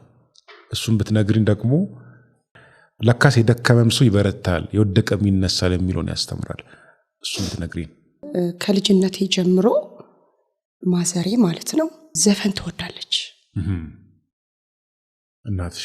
ያ ዘፈን ትወዳለች እና በሄደችበት መድረክ ሁሉ ትደንሳለች ማዘር። እና ያ ስፕሪት በባክግራውንድ የመጣው ስፕሪት አታች ያደርገኝ ነበርና ለእግዚአብሔር ወሰኜ ለመውጣት ማለት ነው ከቢሮ ለቅቄ ለመውጣት ሙሉ ጊዜ ለመሆን በወሰንኩበት መንገድ ውስጥ ቆሜ ያለው ቀለጥ ያለ ጭፈራ ቤት ውስጥ ገባው። ለአገልግሎት ወሰንሽበት ጊዜ በወሰንኩበት ጊዜ ነገ ወስኜ እኮ ልወጣ ነው ለወንጌል። ግን ዛሬ መጠጥ ምናምን አልጠጣሁም፣ ግን በጣም ጨፈርኩ። በቃ ኃይለኛ ዘፈን ዘፈንኩ። ነገ እኮ እየወጣሁ ነው። ከጓደኞቼ የሥራ ባልደረቦቼ ሽኝት ብለው ነው ያዘጋጁልኝና ዛሬ ጨፈሬ ገባው። ገብቼ ተኝቼ ምን ያለው አንቺ ኪዳን ብትሰብሪም እኔ ግን ኪዳን አልሰበርኩ። የኪዳን አምላክ እግዚአብሔር ካንቺ ጋር እኔ ያለው ብሎ ቀለበት ያስረለኛል። ዳግም በዚህ ዘፈን ላትቸገሪ፣ በዘርሽ የመጣውን ይሄ የዘፈን መንፈስ ለዘላለም ከህይወትሽ ነቅዬ የዝማሬ መንፈስ ሰጥሻለሁ አለኝ በተኛውበት። ይሄ እኮ የራሴ አይደለም። በቃ ይሄ ጥሪ የራሴ እንዳልሆነ አረጋገጥኩበት። በቃ ገና ሳልበስል፣ ገና ሳልሰብክ፣ ገና ሳልዘምርለት ያ የነበረው የእግዚአብሔር ፍቅርና ቅባት እዚህ ጋር በላሽቼ የእግዚአብሔር ታማኝነት እዛ ጋር ደግሞ አሳምሮ አቆመኝ። ይሄ ለአንድ ነፍስ፣ ለአንድ ወጣት፣ ለአንድ ለሚቸገረው መልስ ነው። እግዚአብሔር ታማኝ ነው። አሜን። እኛ ታማኝ አይደለንም። በምድር ያለን ስጋ ለባሾች ሁሉ ታማኝ አይደለንም። ኢየሱስ ግን የህይወታችን የዘላለማዊው ታማኝ አባታችን ወዳጃችን ነው። ይሄ ነው። አሜን። ዳግም በዛ እንደው የፈለገ ብሳሳት እዛ መስመር ውስጥ አልተገኘሁኝ። በዘፈን ስፕሪት ውስጥ ተገኝቼ ማላቀም በሚበልጥ በእግዚአብሔር ቅባት በዝማሬ መንፈስ ውስጥ ሞላ። እያመለኩ እፈታለሁ። አሁን ሰው ሲያመልክ ሲዘምር ይድናል። እኔ ግን እያመለኩ ትንቢት ሰማለሁ። ለምን? በዛ ቦታ ስለተሰጠኝ። አሶሳ ምድር ላይ በነበርሽበት ጊዜ አማኑኤል ህብረት ቤተክርስቲያን ውስጥ ነብይት ሆነሽ ተሹመሻል። ከዛ በኋላም በዛ አገልግሎት ስታገለግይ ነው ቆየሽው። አሁን ቅድም ደግሞ መሃል ላይ ፓስተር ሆነሽ ቸርቹን ሊድ ያረግሽ እንደሆነ ነገርሽኝና እንዴት ፓስተር ሆነሽ? ከነብይነት ወደ ፓስተርነት እንዴት መጣሽ? እንግዲህ ከነብይነት ወደ ፓስተርነት የመጣሁት እዛ ጋር ትናንትና በነብይነት ሳገለግል የቤተክርስቲያኗ መሪ ፓስተር ዋሲዩን የሚባል ነው። እኔ እንደ ነብይነት ነው የመጀመሪያ ሹም ወይም ደግሞ ኦርዲኔሽን ሲደረግ በተሰጠኝ ጸጋ ላይ ነበር። አሁን ደግሞ ወደዚህ ስመጣ ራሴ ቸርቹን ፕላንት ሳደርግ የቤተክርስቲያኗ መሪ ስሆን የተሾምኩት በዓለም አቀፍ ቀራኒዮ ቅድስና ቤተክርስቲያን 6 ኪሎ ባለችው በፓስተር ወይም ደግሞ በአፖስትል ደሳለኝ ቀቀቦ በሱ እጅ ነው ፓስተር የሆንኩት የተሾምኩት። ቤተክርስቲያኗን ሊድ ማድረግ ሲጀምር እንደነገርኩ ዳዊት ብዙ ጸጋ ነበረው። ልክ እንደዚህ እግዚአብሔር እኔን በትንቢት መንፈስ፣ በዝማሬ መንፈስ፣ በመስበክም የተለያዩ ጸጋዎች እግዚአብሔር ይመስገን ቀብቶኛል። ሚስት ሆነሽ የልጆች እናት ሆነሽ ከዛ ደግሞ ሴት ሆነሽ ቤተክርስቲያን መምራትን እንዴት ታዩዋለሽ? እንዴት አገኘሽው? እንዴት ትገልጪዋለሽ? ያው ብዙ ኃላፊነት ነው ብዬ ነው። እነዚህ ሁሉ ነገሮች አሉና በእነዚህ ሁሉ ውስጥ ቤተክርስቲያን መምራት ሊድ ማድረግን ያጋጠሙ ቻሌንጆችን እየነገርሽ ነው። ግን እንዴት አገኘሽው አንቺ ራስሽ? በዛ ውስጥ አሁን እግዚአብሔር ጸጋን ይሰጣል ለሁሉ። ሴቶችም አገልጋይ ይሆናሉ ብዬ ከሚያምኑት ወገን ነኝ እኔ። ሴቶችም ማገልገል የለባቸውም ለክላይ መቆም የለባቸውም ከሚል ወገን አይደለሁም። ግን ቻሌንጁንም እንዲያውቁ እንዲሁም ደግሞ አንቺ ያለፍሽበትንም መንገድ እግዚአብሔር እንዴት እንዳስቻለሽ ሰዎች እንዲማሩ በዚህ እንድትይ ብዬ ነው። እንግዲህ ትዳርን ይዞ ልጆችን ይዞ እንደዚሁም ደግሞ ቸርች ምሪትን ወይም ደግሞ ቤተክርስቲያን ሊድ ማድረግ በጣም ከእግዚአብሔር ጸጋ ውጪ ከባድ ነው። ምንድነው እኔ ከባድ የምለው? እኔ አንድ ጊዜ ትዝ ይለኛል። እነዚህ ልጆቼን ባለቤቴ ትምህርት ቤት ሆነው ሰራተኛ የለኝምና እያገለገልኩ ሁለተኛ ልጄ ፎቅ ላይ ነው ማገለግል። በዛ ሰዓት እንግዲህ እንደነገርኩ ትንሽ ነውና ያገለገልኩ በጣም ኃይለኛ ስብከት ውስጥ ገብቼ ብድግ ብሎ ካስቀመጥኳቸው ቦታ ላይ ወጣው ሲሄዱ 6 ጊዜ ኢየሱስ ያድናል በሉ እስቲ፣ ኢየሱስ ያድናል በሉ እስቲ። ተከትየው ልጄ ያዙ ለማለት ከመድረክ ላይ ሆኜ ተከትለሽ ወጣሽ? ተከትየው ወጣው ከልጄ ጋር ማይኩን እሺ። አንድ የኔ መንፈሳዊ ልጅ ያለ ብድግ ብሎ ቃኔ ለካ ኢየሱስ ጌታ ነው፣ ኢየሱስ ጌታ ነው እየሰበኩ ነው የመሰላቸው። ክስ ወጣ ፊል አደረጉ ልጄ ጋር ተከትዬና በጣም ደነገጥኩ። የእግዚአብሔርን ቤት ስራ እየሰራው ልጄ ከዛ ከወደቀ አስብና መለስ ብዬ ጉባኤውን ይቅርታ ጠየቅኩ። ልቤ ከልጄ ጋር ስለሄደ ነው አልኩ። እንዴት ልግለጥልህ ብቻ ፊል ያደረኩበት ነው። ልክ እንደዛ ደግሞ ልጆችን ኬር ታደርጋለህ። ባለቤቴ ራሱ 3ኛ ልጅ ነው እኮ ኬር ይፈልጋል፣ ክብካቤ ይፈልጋል። መድረክ ላይ አገልግዬ መጥቼ ወደ ቤት ኩክ የተደረገውን ለማቅረብ እስከሚያቀታኝ ድረስ በጣም ይደክመኛል። ነገር ግን የእግዚአብሔር ጸጋ ከኔ ጋር ስላለ የሚያበረታኝ ጌታ ባለቤቴም ከጎኔ በመሆን ሁሉንም ነገር ለኔ አይተውም፣ ያግዘኛል፣ ሰራልኛል። ግን ሁለቱን ለማስኬድ አገልግሎት፣ ትዳር ኢንጀነራል ለማስኬድ ትዕግስት ይፈልጋል። በጣም ትዕግስት ይፈልጋል። አንዳንዴ በቃ ባቆመውስ አገልግሎቱን እላለሁ። በቃ ማለት በምን አይነት ቃል ልግለጥልህ? ብተውስ በቃ ከዛ ደግሞ እንደገና ደግሞ መንፈሴ ይታደስና የተለየ መንፈስ ጉባኤ ላይ በቃ ተፈውሶ ወይ ድኖ ሳይ እንደገና ደግሞ ሰርቫይቫል አደርጋለሁ። ለምሳሌ ትዳርን አገልግሎትን ይዞ አንድ ራሱን የሳተ ያበደ በሰንሰለት የታሰረ ሰው ወደኔ ያመጡት። አባቱ ኦርቶዶክስ ነው። ጸልይለት ብለው አመጡ። ስጸልይ በጣም በሚገርም ሁኔታ መንፈሱ ቤተሰቤን ይዋጋ ነበር። ያንቺን ቤተሰብ? የኔን ቤተሰብ። ልክ እሱ ብሎ ጮሆ ሲወጣ ባለቤቴ አብረው ጩህ ይለኛል ይለኝ ነበር። እዛው ጉባኤ ውስጥም ቤትም እና ልክ ይሄንን ሰው ሳገለግል እነዚህ ብላቴኖቼ ይታመማሉ። ተራ በተራ ይታመማሉ። አንዴ ባባ ይታመማል፣ አንዴ ዮናታን ይታመማል። በሚገርም ሁኔታ ባለቤቴ እንደውም ከዚህ በኋላ ይሄ ልጅ ስጸልይለት እኔ እዚህ ግቢ አልገኝም ማለት ጀመረ። ኖ አልኩት። እንደውም እግዚአብሔር ስልጣን ሰጥቶናል ላመኑት።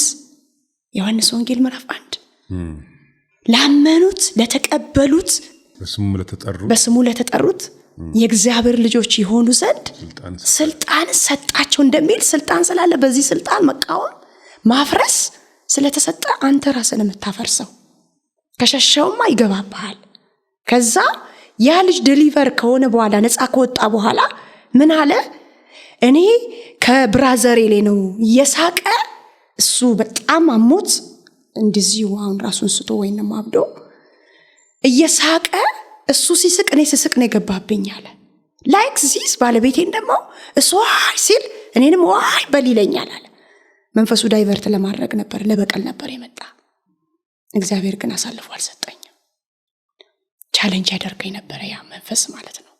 ነገር ግን እግዚአብሔር በዛ ውስጥ ሰብረን ጥሰን ልጁም ድኖ ተፈውሶ ነፃ ወጣ። ዋው እንድናይ በእግዚአብሔር ጸጋና በትዕግስት ነው እግዚአብሔር ያቆመን።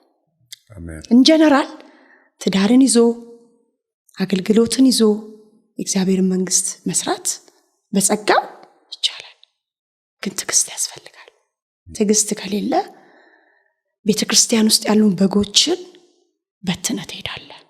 ትዕግስት ከሌለ ወይ ትዳርን ትበትነዋለህ። ትዕግስት በዚህ ስፍራ ላይ በጣም ወሳኝ ነገር ነው። በእነዚህ ጊዜያቶች ስታልፊ ወይም ደግሞ በህይወትሽ በሰዎች ላይ ቂም ይዘሽ ታውቂያለሽ? አገልጋይ እንግዲህ ፓስተር ቤተክርስቲያን የምታስተባብር እህት ስለ ይቅርታ ያላት መረዳቷ ምንድን ነው? ብዙ ጊዜ ቂም የምንይዘው ማገልገል ከጀመርን በኋላ ላይሆን ይችላል። አንዳንዱ በልጅነታችን የያዝነውም ሊሆን ይችላል። ነፃ የወጣሽበት የዳንሽበትም ካለ በዛው እንድትናገሪ እንዲሁም ደግሞ መልእክትም እንዲሆን ነው። እንግዲህ አንድ ጊዜ ወለጋ ላይ ምን ገጠመኝ፣ የሆኑ ቤተሰቦችን አገለገልኳቸው። ካገለገልኳቸው በኋላ ትንቢት ለዛ ቤተሰብ ሰጠኋቸው ወይም ደግሞ ተናገርኳቸው። እግዚአብሔር የነገረኝን የኔ አይደለም ትንቢቱ፣ የሰማሁትን ድምጽ ለነሱ ሰጠኋቸውና ከዛ አንድ ቀን በወትሮ በተለየ አካሄድ ያቺ ያገለገልኳት ሴት ፈልግሻለሁ አለችኝ። እኔ ደግሞ ገና ልጄን ወልጄ 6 ወር ነውና ተሸከሜ ልክ ሲሄድ አንቺ ሐሰተኛ ነብይ አለች። መጀመሪያ የለበሽውን ሱሪ አውልቂ አለች። ደነገጥኩ በጣም።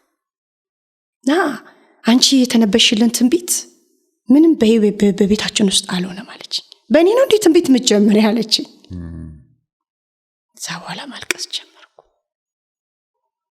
እንግዲህ የሥራው ባለቤት እሱ ነው፣ ተናገረሽ እግዚአብሔር ነው፣ እኔ አይደለሁ። ፍሬውን ማየት ደግሞ ካንቺ ነው ብዬ ሄድኩኝ። ምን ለምን አትመልሽልኝም አለችኝ። እስከ መምታት ድረስ ደረሰች ማለት ነው። መታችሽ? እስከ መምታት ድረስ በቃ። በኋላ ቢያንስ ልጄን እዩ አልኳት። 6 ወር ልጅ ነውና ልጅ ባይኖርማ እማደርገውን የነበረ ማቀው አለች። ዝም ብዬ ጸጥ ብዬ እኔ ማርፍበት ቤተሰብ አለ ሄድኩኝና እዛ የነበረኝን ቤተሰብ ምጎበኛቸውን ጎብኝቼ ገባው። ስገባ በጣም ኃይለኛ ልቤ ውስጥ ቂም፣ ስንበረከክ እሷ ናት የምትመጣ፣ ስሄድ እሷ ናት የምትመጣ። ይቅር ብያታለሁ እላለሁ ግን ይቅር አላልኳትም። ኃይለኛ ውስጤ ውስጥ በቃ ቁስል በለው በቃ መድረክ ላይ ስቆም እሷ ትመጣለች። ከዛ በኋላ አንድ ወንድም ጸልይልኝ ብዬው ነቀምት ላይ ደወልኩለት። መካከለኛ እድሜ ነው። እየጸለየ የእግዚአብሔር ሴት አለኝ፣ ዛሬ ትፈቻለሽ፣ ትፈቻለሽ፣ አስረሻል፣ አንቺ ያሰርሽው ደግሞ አንቺንም አስሯል አለኝ። በግልጽ ስናገር በጣም የተያሽባት ሴት አለች። ስለ ይቅርታ ግን ታገለግያለሽ አላለኝ። አዎ። ስለዚህ ዛሬ በሙሉ ልብ ይቅር በያት፣ ከተቻለሽ ደውለሽ ይቅር በያት። በቃ በሙሉ ልብ ይቅር አልኳት። አግኝተሻት ወይስ በግልሽ? በግልም ይቅር አልኳት፣ በስልክም ይቅር አልኳት። ይቅር ብዬሻለሁ፣ ይቅር በይኝ አልኳት። እኔ ነበርኩ ይቅር እምልሽ አለች። እኔ ነኝ የተሳሳትኩት አለች። እግዚአብሔር የተናገረው በህይወቴ ተፈጽሞ እያየው በስጋን የተገለጥኩ ብላ እሷ ደግሞ የይቅርታዋን ትራሱ በጣም እንትን አለ። ሁሉ ጊዜ አንድ አገልጋይ አንድ ክርስቲያን የይቅርታ ልብ ሊኖረው ይገባል። ይቅርታ ከሌለን አንድ ነው። ይቅርታ ከሌለን ፈውስ የለንም። እኛ ይቅር ስንል እናንተ ይቅር ስትሉ የሰማይ አባታችሁ ደግሞ እናንተን ይቅር ይላችኋል ይላል እግዚአብሔር ቃል ሲናገርና ያለ ይቅርታ ጸሎት አይሰማም። ያኔ ይቅር አልላትም ስል ያመኝ ነበር። በጣም ኃይለኛ ህመም ያመኝ ነበር። ደስ አይነሳ አስመስለው ጉሮሮዬን ይዘጋኛል። በጣም በቃ ያስጨንቀኛል። ዲስተርብ ሆናለሁ፣ በጣም ጨናነቃለሁና ከቀን ወደ ቀን የበሽታ አይነት ቁጥር ማድረግ ጀመሩ። ይቅር አልል ስል ማለት ነው። ሁሌ ፊል ስለማረጋ ስለማስባት ወላውሉ ባለቤቴን በጣም ስለጎዳች ምን ትላለ ምናምን ብዬ ምን እላለሁ ታዲያ እግዚአብሔር ይቅር ይበላት ነው ምለው ብሎ መንፈሴን እሱ ሲያረጋጋው፣ እኔ ግን ባለመረጋጋት ውስጥ ከቀን ወደ ቀን በሽታን ጨምር ነበር፣ ያመኝ ነበር። ይቅር ካልኳት ቀን ጀምሮ ተፈወስኩ፣ በስጋ በመንፈስ። ስለዚህ እንደዚህ ነው ማድረግ ያለብን። አንድ ጊዜ ወለጋ ላይ ተማሪ ሆኜ እንግዲህ እንዳልኩክ ድምጽ ይመጣል ወደኔና በዛ ባለውበት ማህበረሰብ አንድ እህት ከሚገለገሉ መካከል አገለግላት ነበር። የእግዚአብሔር መንፈስ ያንቺ ባል አይደለም ይለኛል፣ አሁን የምታወሪው ያንቺ ባል አይደለም ብሎኛል፣ እንዳትወስኝ አልኳት። እዛ አሜን አልልም አለች፣ አልቀበልም አለች። እዛ ገባች ተገልግላ በ2 ሳምንቱ ሰርጓ ነው ለካ እሷ የምታወራውን ሰው ባልሽ አይደለም ብሏታል እግዚአብሔር። እሷ ደግሞ ዘበረቀችው፣ እንደውም በጣም ዘብርቅርቅ አርጋን ምናምን ብላ ለአንዱ ጓደኛዬ ነግራ ገብታ በቀጥታ ለሚያገባት እጩኛ ነግረዋለች። ከዛ ሰርጓ ደርሶ ጠሩኝና ሄድኩ። ሲሄድ እቹት ሐሴተኛ ነብዩዋ ሰርጋችን ላይ መጣች፣ የእግዚአብሔር ፍቃድ አይደለም ባልሽ አይደለም ብላ መጣች ብላ ይሄ በቃ ምን ልበል እንጨቱ ምን እንደሚያካክል ዟ ያለቁ ደበደቡ። ሰርግ ላይ ተደበደብኩ። እንከታርገው ደበደቡ። አንድ ሰው አንድ የፌደራል ፖሊስ ማገለግለው ሰርጉ ላይ ነበር። ሲደበደቡኝ አይቶ ተሸክሞኝ ከነሱ መካከል አወጣኝ። እንደምንም በቃ ኃይለኛ ምትን የተመታሁት በቃ መሄድ አልችልም፣ መጥራት ሰውን አልችልም። እየተቆጠጥኩኝ እሱ ተሸክሞ አውጥቶ በቃ ግቢ ሌላ ቀን እናወራለን አለኝ።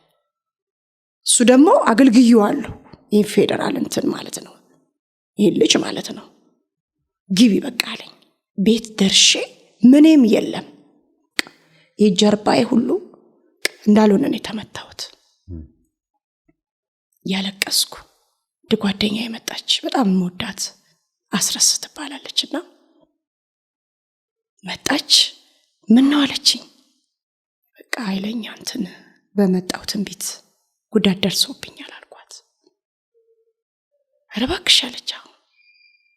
በቃ አይዞሽ እግዚአብሔር መልካም ነው፣ እግዚአብሔር ለተናገረው ቃል ታማኝ ነው አለች። ልክ እሷ እኔ ጋር ቆይታ ስትወጣ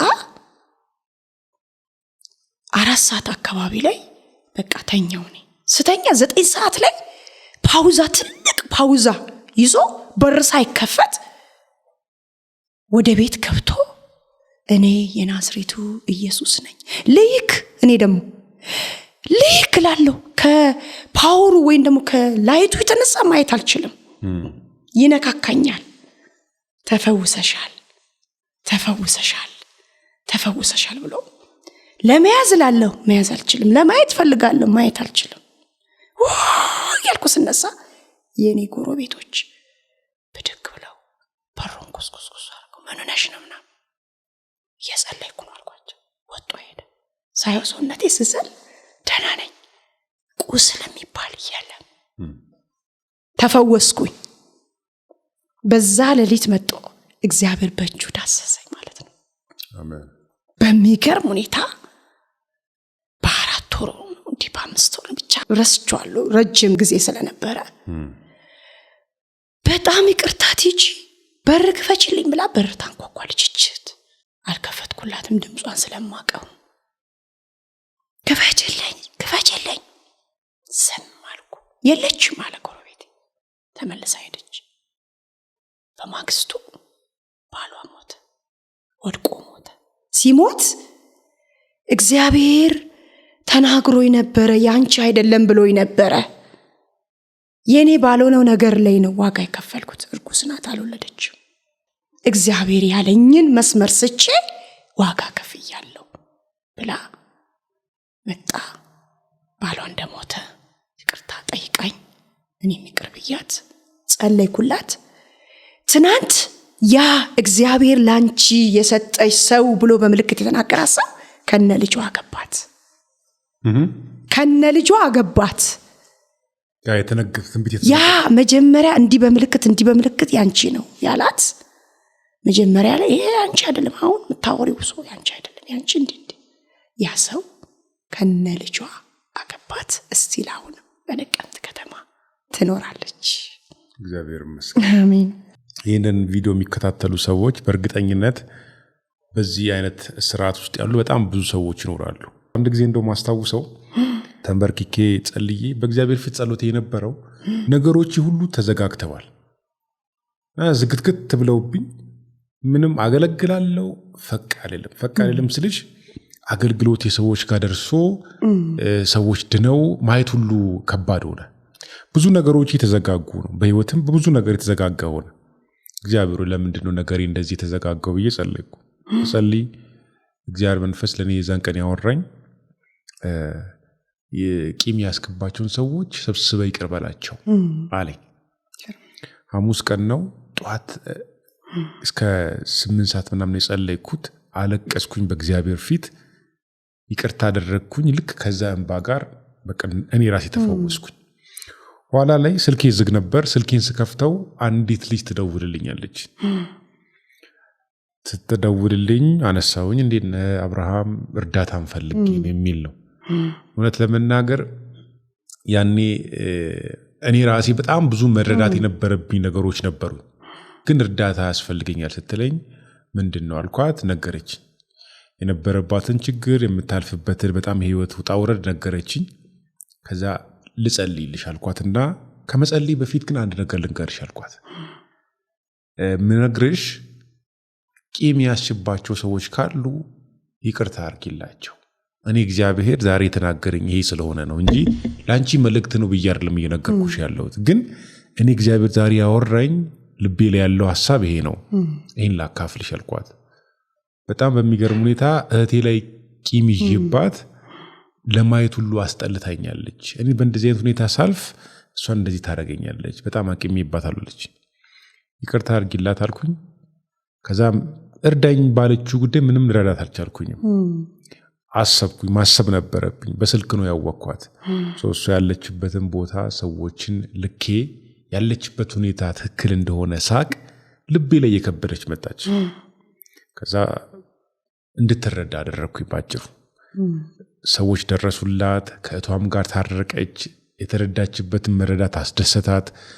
ከእቷም ጋር ታርቃ ከእቷ ጋር ሆና ደወለችልኝ። በእንደዚህ አይነት ስርዓት ውስጥ ያላችሁ ሰዎች ሸክማችሁን ጣሉ። ምክንያቱም ቂም መያዝ ሸክም ነው። እውነት ነው። እንዳልሽው ቅድም አንቺ በሽተኛ ሆኜ ነበራል። ጎባጣም ያረጋል፣ ኮንፊደንስም ያሳጣል። በእግዚአብሔር ፊት ስንንበረከክም ከእግዚአብሔር ጋር ትክክለኛ ኮንቨርሴሽን እንዳናረግ ያረጋናልና እንግዲህ በዚህ አጋጣሚ በወገኖቻችሁ ላይ፣ በቸርች ፓስተሮቻችሁ ላይ፣ በዘመዶቻችሁ ላይ ቂም የያዛችሁ ወገኖች እህታችን ቲጂም እንዳስተላለፈችው ይቅርታ አድርጋችሁ ነፃ እንድትወጡታል። ብዙ ጊዜ የሙሉ ጊዜ አገልጋዮች ወይም ደግሞ መሪዎች የሆኑ ሴቶች በትዳራቸው ይታማሉ። ከሚታሙበት ነገር አንዱ በባሎቻቸው ላይ ባለስልጣን ይሆናሉ ይባላል። አንዳንዴም ይታያል። ለምን? ቸርች ላይ መሪዎች ናቸው። ከስሮቻቸው ያሉ እህቶች፣ ወንድሞች፣ እናቶች፣ አባቶች ሁሉ አክብሯቸው ነው የሚጠሩት። ቤት ስትመጣ ደግሞ ሚስት ነው መሆን ያለባት። ስለዚህ አንቺ ይሄንን እንዴት ነው ማኔጅ ያደረግሽው? አሁን እንግዲህ እኔም እንደዛ ያደርገኛል። አንዳንዴ ቤተክርስቲያን እንደምመራ ባለቤቴን መምራት አንዳንዴ ወጣ ገባ እላለሁ። ግን የቤተ ክርስቲያን ራስ ክርስቶስ እንደሆነ የሚስት ራስ ደግሞ ባሌ ስለሆነ ብዙ ጊዜ ወላ አገልግሎት እንኳን ስወጣ ከሱ ፍቃድ ውጪ መውጣት አልፈልግም። ያንዳንዱ አካሄዴ፣ ያንዳንዱ አኗኗሬ በተቻለኝ መጠን ባለቤቴ ማለት ነው የበላይ እንደ አባወራ አድርጌ መኖር ነው የምፈልገው። ግን አንዳንዴ ወጣ ገባላለሁ ማለት መምራት ሁሉ የምፈልግበት ቦታ አለና ያቺን ደግሞ እያየው እያስተካከልኩ እየተስተካከልኩ ሄዳለሁ ማለት ነው። በትዳር ስንት ዓመት ቆየሽ? 11 ዓመት። 11 ዓመት። 2 ልጆችን አፍርታችኋል? 2 ልጆች አሉኝ። እግዚአብሔር ይመስገን። 2 ወንድ ልጆች አሉኝ። ብዙ ጊዜ ሰዎች አገልግሎትና ቤት ይጋጭባቸዋል። የሥራ ቦታችንና ቤታችን ይጋጭብናል ብዙ ጊዜ ሰዎች እንደመሆናችን መጠንና ሴቶች በዚህ ሊደርሺፕ አገልግሎት ቸርች ላይ ያገለግሉ ይቆዩና ቤታቸውም ላይ ያ ሴም ቲንግ ማሳየት ሲፈልጉ ትዳር ይፈርሳል። በዚህ ጊዜ ደግሞ ትዳር በጣም እንደ ትንሽ ነገር ታይቶ እየፈረሰ የሚገኝበት ዘመን ስለሆነ እንደው ለጥንቃቄም እንደዚህ አይነት ነገር ውስጥ ያሉ ወገኖችም እህቶችም ወንድሞችም ካሉ ትምህርትም እንዲያገኙ ጭምር ነው ቤተክርስቲያን እንደሚያስተባብር ሰው ይህንን ጥያቄ ላንቺ ጠየቁት። ጌታ ኢየሱስ ክርስቶስ ላንቺ በግልሽ ማን ነው? ጌታ ኢየሱስ ክርስቶስ በግሌ ለኔ ሁሉ ነገሬ ነው። የምድረ በዳ ጓደኛ ታውቃለህ? ምድረ በዳ ይመቻል። አሁን ምድረ በዳ ሄደህ ከሆነ አሁን ለምሳሌ ወደ በረሃ ሄደሃል። ምድረ በዳ ውስጥ ጭር ያለ ነገር ነው ያለው፣ ምንም የለም። ጌታ ኢየሱስ ክርስቶስ ለኔ የምድረ በዳ ጓደኛዬ ነው፣ አባቴ ነው። አይሞት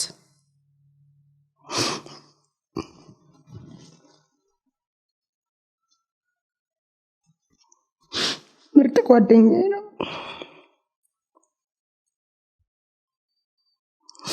ምድረ በዳ ውስጥ ብዙ ሰዎች ጥለው ሲሄዱ እሱ ግን ጥለው ሄደ። ለኔ እሱ እንዲህ ነው፣ የማይሞት ነው። አሁን የኛ ቤተሰብ ከሞተ ጥሎን ይሄዳል። እንደው 2018 በጣም ከብዶኛል ብዬ ነገር ግን የከበደኝን ነገር በኢየሱስ የሰበርኩበት ፋዘሬ 2018 ነው ያረፈው። በዚህ ዓመት ታህሳስ ወር ላይ ነው ያረፈው እና እሱ ሲሄድ አይምሮ መቀበል አቃተውና የአባቴንና የኢየሱስን ኮምፔር ሳደርግ የማይሞት ኢየሱስ ዘላለማዊ በቃ ከጎናችን የማይጥለን አፍቃሪ ወዳጅ በቃ ድንገት እንደዚህ እንዳባቴ ጥሎኝ የሚሄድ አይደለም። ኢየሱስ ለኔ ምድረ በዳ ውስጥ የማይተወኝ አምላክ ነው። አባቴ በሞተ በአራተኛ ወር ቸርች ልገባ ዝግጅት እያደረኩኝ ለባብሼ በኋላ ለምን ለአባቴ ዛሬ ናፈቀኝ ብዬ ሞቷል እኮ መሞቱን አልተቀበልሽም? አይምሮ ያልተቀበለም። በቃ ከዛ ደውዬ ለካ ሞቷል። ወደኩ ሻወር ቤት ውስጥ እይዬ ብዬ በጣም አለቀስኩኝ። ለካ ስልኩ ስላልተነሳ የለም እሱ አለመኖሩ መጀመሪያ እኮ አለ ብዬ ናፍቆኝ ነው። ዛሬ ድምፁ ጠፋ። ቸርች ከመግባቴ በፊት ለምን ፋዘርን አላወራውም ብዬ ስደውል ለካ ሞቷል። በዛ ሞቲቬሽን ማገልገል በፍጹም አይቻልም። እዛው ሻወር ቤት ውስጥ ነው የወደኩት። በጣም አለቀስኩኝ። ግን አንድ ነገር መጣልኝ። በዚህ ውስጥ ላሉ አባት እናታቸውን ወንድማቸውን ላጡ የማይሞት ዘላለማዊ ክርስቶስ ዘላለም ከኛ ጋር አለ። አሜን። የሚያጽናና ማን ያጽናናሽ ብትለኝ በዛ ሰዓት ዲያንቺ አገልጋይ አይደለሽ እንዴ? ተሰብክ የለ እንዴ? ሐዘናችሁን እርሱት የለ እንዴ? በየትኛው አንደበት ነው ታዲያ የምትሰብኪው ብለው ያጽናኑኝ ድምጽ አይደለም እኔን ያጽናናኝ ወድቄ እኔ ያለሁልሽ አለ። እኔ ከጎንሽ ነኝ አለ። አሜን። እኔ አባትሽ ነኝ አለ። አሜን። እኔ ረዳሻለሁ አለኝ። እሱ የሚረዳኝን ነገር እሱ ከጎን ያለውን ነገር ነው ያውን በቃ ፈጽሞ እየደረደርኳቸው በቃ ይሄ ነገር በፍጹም ስር እኔ ደግሞ አለው ዘላለማዊ ነኝ አለ። ቁርጥ አለ ከወዲ ሐዘኔን ከዛ ቀን ጀምሮ ረሳሁት። እስከዛ ቀን ግን መጥቶ ሲያጽናኑኝ በፍጹም አይምሮ አይቀበልም ነበር። ኢየሱስ እውነተኛ አጽናኝ ነው። እውነተኛ አባት ነው። አይሞትም እሱ። እኔ ስለ ፍቅሩ ነው የሚያስለቅሰኝ፣ ስለ ጌታ ፍቅር። አይሞትም በቃ። አንተ እኮ ትሞታለህ በመንፈስ በስጋ፣ ስትሞት አይሞትም እሱ ግን ሁሌ ከኛ ጋር ይኖራል። ከዛ እንደዚህ የሚል ዝማሬ ልጆኜ በጣም ሰማው ነበርና የፓስተር ትና ካሳውን ለቅሶ ማታ ቢሆን ጠዋት ደስታ ይሆናል። ሁሉን ቻዩ ጌታ እግዚአብሔር ቀን አዟል፣ ይመሽም ይነጋል። ይሄንን አውቃለሁ። እንደጨለመ አይቀርም። እግዚአብሔር ቀን አለው። በቃ ያጽናናኝ እኔ እግዚአብሔር ብቻ ነው። በዚህ ውስጥ ላሉ ለሚያዝኑ መጽናኛቸው ዘላለማዊ የሆነ አባት፣ ጓደኛ፣ የምድረ በዳ ጓደኛ። ምድረ በዳ ለማንም ምቹ አይደለም። እሱ ግን ምድረ በዳ ውስጥም አለ።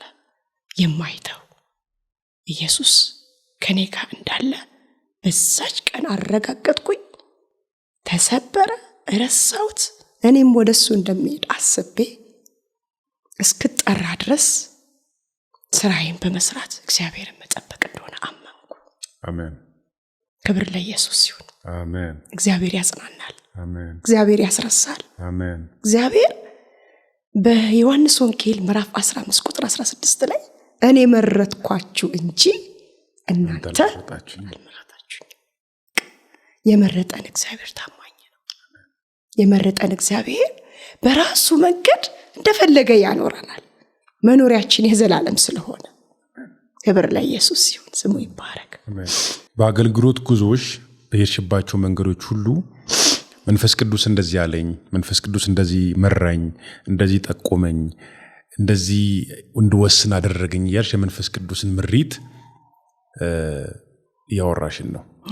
መንፈስ ቅዱስ ላንቺ ማን ነው? ከመንፈስ ቅዱስ ጋር ያለሽ ቁርኝነት ምን አይነት ነው? መንፈስ ቅዱስ ለኔ መሪዬ ነው፣ ይመራኛል። ሁለት አይነት ምሪት ነው። መንፈስ ቅዱስ ሲመራኝ እንዴት ነው የሚመራኝ?